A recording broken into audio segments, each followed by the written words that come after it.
When I talk to an owner about their business, I first have to understand what category are you in. I've created 4 categories of a clinic.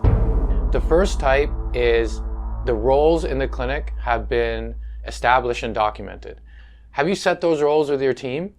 Yeah, that's a good question because it's something that once I built a bigger team, it was something that I had to be more aware of. Yeah. When I first started out and it was me and then one other physio, there was less of that dynamic. Yeah. Now that there's more of us, yes, we have started to set that role and we have started to document that role and we have monthly meetings about those different roles. Oh, that's great. As well as to make sure the person that's put in that role feels comfortable, capable, and has a bit of a passion to do that role.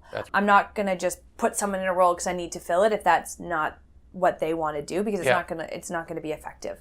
I can't do all of this as it continues to build, and that was a hard thing when you start out on your own, is to let that go and give other responsibilities to other people and trust in them in doing that. But going back to the established roles and documented, we have done that, but it's been an iterative process and a process that I've worked with my team to establish. Now what I see in a type 2 clinic are people following a daily, weekly, and monthly checklist. Are you using checklists in any form or task lists as a way of communicating with those roles, or is it something you plan on putting in because you said it's an iterative process? Mm-hmm. Everything we do is online. Okay, so the charting, the scheduling, patient accounting, patient billing, patient profiles, it's all on an online system. Awesome. Okay? Yep. It's also a way, I'm very careful not to lose that human contact and interaction with my therapist, but it's also a way our therapist team can communicate with each other if people are in and out of the clinic at different times. Yes. Okay. Yeah. So going back to our technology standpoint, I want to call the more daily tasks we do online. Great. So that people can check and can communicate back and forth, because there's times where I'm in the clinic early and then I'm going down to U of T and they're in late, and it's a way of communicating, of getting tasks done and staying connected even if we're not together. Yes. However, I am very careful not to lose that communication and human interaction aspect that I think technology is taking away from a little bit, and I think is a key component of having a successful team in a business. So yes, we use checklists. Yes, we use them online. I would say we use them more for the daily, weekly task kind of organization of a clinic, or if a physio wants to meet with me to discuss a difficult patient, we'll schedule it into each other's calendars. Everyone has access to that. Yeah. But I don't lose that communication, that sit down conversation, hey, let's go for a 20-minute coffee just to regroup. But I think the checklist for the daily and weekly tasks of actually having a clinic run is very, very important. Again, it's a learning experience. It changes. We've just hired a new physio. It's going to change again because her role is going to change the dynamic of the team. Yeah. So it is a process. And quite frankly, the 2 people we have working more the admin and the front desk do take a larger role in that checklist dynamic. All right. So we're getting into a little bit more rare types of clinics. And now we're going to move into, does each role in a type 3 clinic have key performance metrics? And the way I'll kind of define that is I look at assessments and revenue as outcome metrics. They're the result of you doing something well or not doing it at all. Key performance metrics for me completely surround the patient experience. Uh-huh.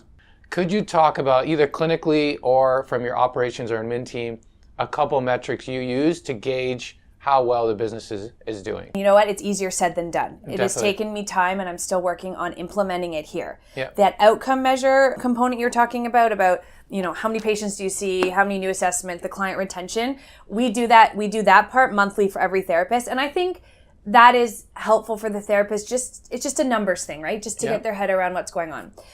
The key performance metrics has been something I'm still learning about and still reading about and still learning how to implement it. However, a few of the things that we have started is, I guess, biannually, we send out a quick survey to every patient that's come through the clinic about their experience. Yeah. Recently, we've put in, I guess I'll call it, a little bit more focus on the phone call, and a lot of our patients book online. Okay. Yeah. So it's interesting that people still want to phone and talk, but there's a lot of online booking. It's growing. So we are trying to track right now how are new patients finding us, the ease of booking, the ease of phoning, the ease of email. What of those 4 things or where we should maybe put a little bit more of our time. Yeah. Okay. So we're tracking that in various ways. I do not have an answer yet for that. Yeah. Once I have an answer, I'm going to try to implement a little bit more of these key performance metrics to say, you know what, 90% of our people are booking online. Is our online booking system as easy as it can be? Yeah. Or this many people are phoning, but you know what, we're missing the calls from 5 p.m. to 8 p.m. because no one's sitting at the front desk. How do we remedy that? Yeah. So again, it's a process, and I feel before you can get into measuring that key performance metric, you need to figure out what it is you want to measure. Yeah. And again, in these days of technology, it's not just the phone anymore.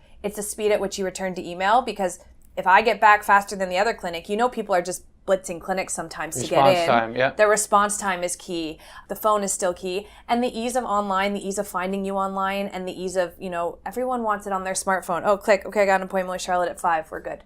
So we're trying to figure out that balance right now. A type 4 clinic is where someone can interpret a metric and then take action without it coming to you. Are you going through scenarios with them on what would you do in this situation? Or what are the top 2 things you would do if this happened? Yes. Is that how you're leading your team? Or share how you're doing it?